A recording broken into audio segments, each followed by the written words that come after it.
ഇറാനെ ലക്ഷ്യമിട്ട് യുഎസിന്റെ മറ്റൊരു വിമാനവാഹിനി കപ്പൽ കൂടി മുന്നോട്ട് നീങ്ങുന്നു. ലോകത്തിലെ ഏറ്റവും വലിയ വിമാനവാഹിനി കപ്പലായ ജെറാൾഡ് ആർ ഫോർഡാണ് ഇറാനെ ലക്ഷ്യമിട്ട് മുന്നോട്ട് നീങ്ങുന്നത്.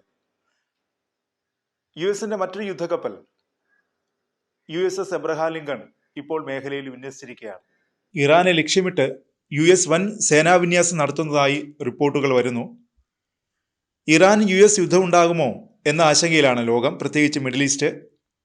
വിമാന അന്തർവാഹിനി കപ്പൽ ഉൾപ്പെടെയുള്ള വൻ സൈനിക വ്യൂഹത്തെയാണ് മേഖലയിൽ US വിന്യസിച്ചിരിക്കുന്നത്.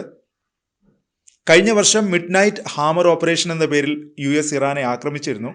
അപ്രതീക്ഷിതമായൊരു ആക്രമണമായിരുന്നു അത്. എന്നാൽ ഇക്കുറി അങ്ങനെയല്ല. രണ്ടും കൽപ്പിച്ചാണ് US മുന്നോട്ട് പോകുന്നതെന്നാണ് അന്താരാഷ്ട്ര മാധ്യമങ്ങൾ റിപ്പോർട്ട് ചെയ്യുന്നത്. മാധ്യമങ്ങൾ പറയുന്നത് ദിവസങ്ങളോളം നീളുന്ന ആക്രമണ പദ്ധതിയുമായാണ് US മുന്നോട്ട് പോകുന്നതെന്നാണ്. കാരണം അത്രയും വിപുലമായ സേനാ വിന്യാസമാണ് US നടത്തുന്നത്. ഖത്തറിൽ ഉൾപ്പെടെ മേഖലയിലെ സൈനിക താവളങ്ങളിലും ഒരുക്കങ്ങൾ തകൃതിയായി നടക്കുന്നു.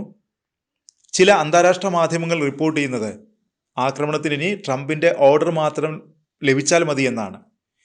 US സൈനിക വൃത്തങ്ങളെ ഉദ്ധരിച്ചാണ് മാധ്യമങ്ങൾ ഇക്കാര്യം റിപ്പോർട്ട് ചെയ്യുന്നത്. അതിനിടെ ഇറാനുമായുള്ള സമാധാന ചർച്ചകൾ തുടരുമെന്നും US പറയുന്നുണ്ട്. രണ്ടാം ഘട്ട സമാധാന ചർച്ചകൾ ജനീവയിൽ നടക്കും. ഒമാന്റെ മധ്യസ്ഥതയിൽ 17-നാണ് ചർച്ച. ആണവ പരീക്ഷണങ്ങൾ ഇറാൻ പൂർണ്ണമായി നിർത്തണമെന്നാണ് USന്റെ ആവശ്യം. ഇതിന് ഇറാൻ തയ്യാറായില്ലെങ്കിൽ സൈനിക നടപടികളുമായി മുന്നോട്ടു പോകുമെന്നാണ് USന്റെ ഭീഷണി.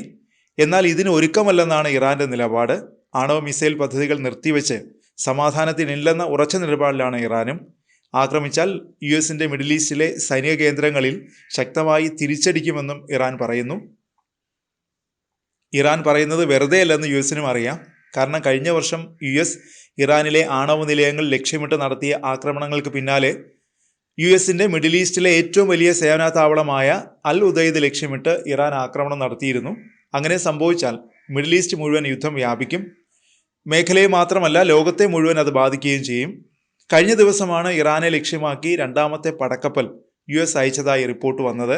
ഇറാനുമായി ആണവ വിഷയത്തിൽ ധാരണയിലെത്തിയില്ലെങ്കിൽ പടക്കപ്പൽ ആവശ്യം വരുമെന്ന് ട്രംപ് പ്രതികരിച്ചു. ധാരണയിലെത്തിയാൽ പിൻവലിക്കാമല്ലോ എന്നും ട്രംപ് പറഞ്ഞു. ലോകത്തിലെ ഏറ്റവും വലിയ വിമാനവാഹിനി കപ്പലായ ജെറാൾഡ് ആർ ഫോർഡാണ് പുതിയതായി അയക്കുന്നത്. നേരത്തെ എബ്രഹാം ലിങ്കൺ എന്ന കപ്പലിനെ പശ്ചിമേഷ്യയിലേക്ക് അയച്ചിരുന്നു. വെനസ്വേലയുടെ പ്രസിഡന്റ് മഡുറോയെ പിടികൂടിയ ദൗത്യത്തിന്റെ ഭാഗമായിരുന്ന അതേ കപ്പലാണ് ജെറാൾഡ് ആർ ഫോർഡ്. 60 യുദ്ധവിമാനങ്ങൾ ഉൾപ്പെടെ 75 വിമാനങ്ങളെ വരെ വഹിക്കാൻ ഈ കപ്പലിന് കഴിയും.